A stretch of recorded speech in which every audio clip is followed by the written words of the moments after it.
Assalamualaikum warahmatullahi wabarakatuh. Sahabat sejuta kisah, bagaimana? Sudah siap untuk mendengarkan persembahan cerita terbaru dari kami? Oke, langsung saja ya. Untuk kesempatan kali ini, kami sudah menyiapkan sebuah kisah nyata misteri yang berjudul Warung Gaib. Ya, saya ini kalau di kampus selalu pulang hingga larut malam sekali. Bukan ada mata kuliah tambahan, melainkan nongkrong-nongkrong gak jelas. Hehehe. Untuk refreshing, melihat jam tangan sudah pukul 23:30 malam, saya dan ketiga teman saya, sebut saja namanya Ivan, Rizky, dan Sony, memutuskan untuk pulang. Dan seperti biasa, saya dan Sony selalu bareng karena jalur untuk ke rumah Sony itu searah. Kami berdua menggunakan sepeda motor, tetapi kami tidak berboncengan. Di awal perjalanan menuju pulang, kita menjalankan motor sedang sambil beriringan satu sama lain. Malam kali ini ditemani hujan rintik-rintik dan dinginnya cukup menembus jaket saya yang membuat saya menggigil. Saat saya melajukan motor saya, tiba-tiba Sony meminggirkan motornya dan mengajak untuk berhenti bila ada warung nanti. Setelah saya menyetujui, kita pun kembali jalan dan saya jalan di belakang Sony. Di perjalanan yang sepi hanya ada beberapa pengendara. Ya, sebenarnya malam ini malam yang aneh. Biasanya saya pulang jam 12:30 dini hari saja tak sepi seperti ini. Walaupun hujan rintik-rintik, masih ada orang yang berlalu lalang. Saya hiraukan saja malam itu, walaupun ada keanehan. Mungkin saja itu hanya perasaan saya. Sialan, malam ini memang begitu dingin sekali. Saya kurangi kecepatan motor saya karena dingin yang membuat konsentrasi saya buyar saat mengendari motor. Selagi saya sedang berkendara, tiba-tiba Sony yang di depan berhenti dan saya menghampiri Sony. "Kenapa Son motor kamu?" tanya saya kepada Sony. "Tadi aku lihat ada polisi tidur gede banget, aku hantam aja. Makanya aku berhenti untuk ngecek. Takut kenapa-kenapa nih motor," jawab Sony. "Polisi tidur? Setauku ini jalan mana ada polisi tidur. Dan aku dari tadi di belakang kamu juga nggak lihat kamu ngehantam apapun," seru saya. Dan hal itu membuat kacau pikiran saya, apa yang terjadi dan apa mungkin Sony hanya bercanda. Sony gak mungkin bercanda. Setahu saya Sony itu orangnya kalem dan untuk bercanda pun jarang sekali. Setelah Sony mengecek motornya, kita kembali berjalan. Saya melihat-lihat sekitar, ternyata hanya saya dan Sony yang berada di jalan malam itu. Dan itu membuat saya heran dan penasaran. Tak lama dari kejauhan, samar-samar lampu 5 watt. Dan begitu semakin dekat, ya, itu ternyata warung. Dan di dekat situ ada baliho atau papan iklan besar yang masih kosong, belum ada iklan yang terpampang.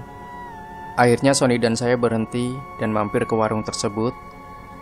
Pas saya turun dari memarkirkan motor, tiba-tiba saya tersandung papan kilometer yang tingginya selutut saya dan cukup membuat kaki saya sakit. Ya sudahlah, faktor dingin dan sedikit kecapean membuat saya nggak melihat adanya papan kilometer ini. Kami berdua masuk ke warung tersebut. Tersedia bangku dan meja, kami pun duduk. Setelah kami duduk, keluarlah ibu-ibu dan seorang bapak, sepertinya mereka suami istri. Lalu mereka menyapa dengan ramah dan tersenyum. "Pesan apa, Mas?" tanya ibu warung itu sambil tersenyum. "Pesan kopinya 2, Bu. Kalau ada makanan ringan seperti roti juga pesan 2 ya," jawab Sony. Ibu itu pun tersenyum dan kembali masuk ke warung untuk membuatkan kopi. Menunggu si ibu membuatkan kami kopi, saya pun iseng-iseng bertanya kepada suami ibu warung.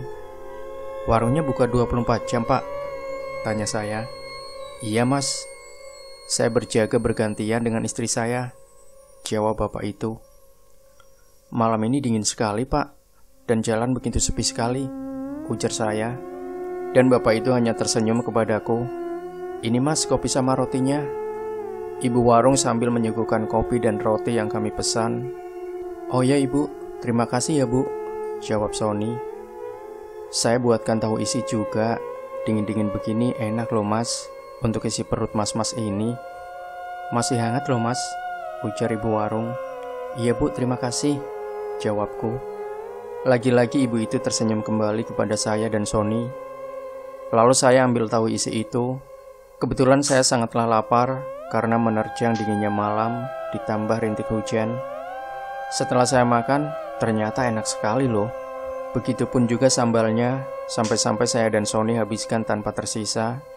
Ya, seperti biasa, sehabis makan saya bakar satu batang rokok.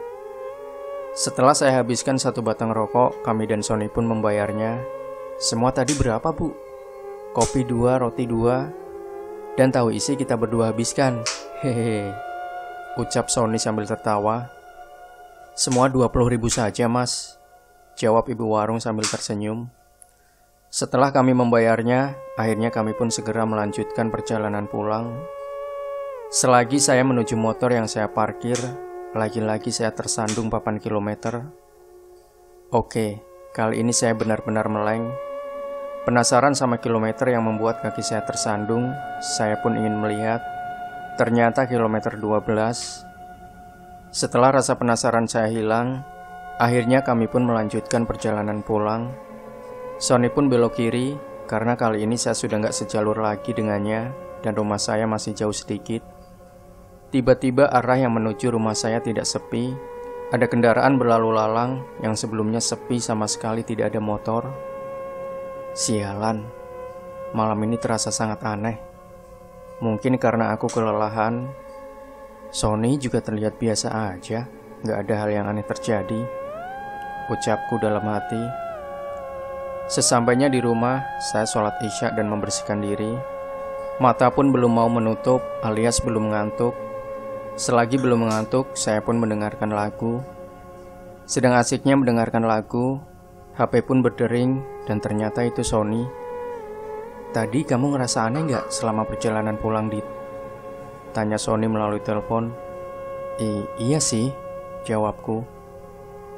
Kirain cuma aku doang, Dit. Motorku pas dicek di rumah, ternyata nggak ada yang rusak. Padahal tadi aku hantam polisi tidur gede banget, coy, ujar Sony. Ya syukur deh, Son. Aku capek banget nih. Aku tutup ya, jawabku. Oh, oke Dit, ujar Sony. Karena perjalanan tadi membuat saya stres, nggak seperti biasanya, akhirnya saya memutuskan untuk tidur dan menutup telepon dari Sony. Akhirnya aku tertidur. Seperti biasa, alarm HP-ku pukul 5 pagi berdering untuk membangunkanku sholat subuh. Mata terasa berat untuk melek. Terlihat samar-samar bapak dan ibu warung itu di sudut kamar sambil berdiri dengan muka pucat dan tanpa berekspresi, dan sepertinya melayang antara sadar dan tidak, atau hanya berhalusinasi saja. Sialan, apaan lagi nih? Aku pun tertidur kembali hingga akhirnya tidak sholat subuh. Pagi pun menjelang, jam menunjukkan pukul 7 pagi, dan aku pun harus bergegas untuk berangkat ke kampus. Tanpa mengingat-ingat kejadian tadi pagi buta, saya berencana berangkat untuk melewati jalan semalam hari dan melihat apa benar ada warung di situ. Teringat ada papan iklan besar dan papan kilometer 12. Akhirnya sampai jalan yang kemarin saya lewati. Ternyata jalan ini tidak sesepi malam hari. Dari kejauhan terlihat papan iklan besar, dan saya dekati ada papan kilometer bertuliskan KM12. Ya, itu tidak salah lagi, itu tempat saya dan Sony ke sebuah warung semalam. Tepat ada papan iklan besar yang masih kosong belum terisi iklan, dan papan KM12 yang membuat saya tersandung. Dan ternyata itu hanya kebun kosong yang ditumbuhi rumput ilalang. Tidak ada satupun warung di situ. Dan di dalam kebun terlihat dari kejauhan, di situ ada rumah kosong tua sekali. Rumah itu atapnya sudah runtuh beserta pohon besar. Entah saya berhalusinasi atau tidak, terlihat sosok perempuan melambaikan tangan dari rumah tua itu. Dengan jelas saya lihat rambutnya putih, bergaun putih, padahal pagi-pagi. Wah, itu membuat saya gemetar, dan saya coba untuk menaiki motor.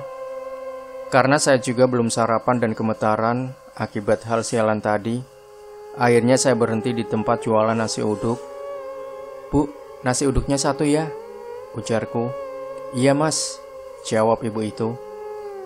Jalan sekitar sini pun sangatlah ramai.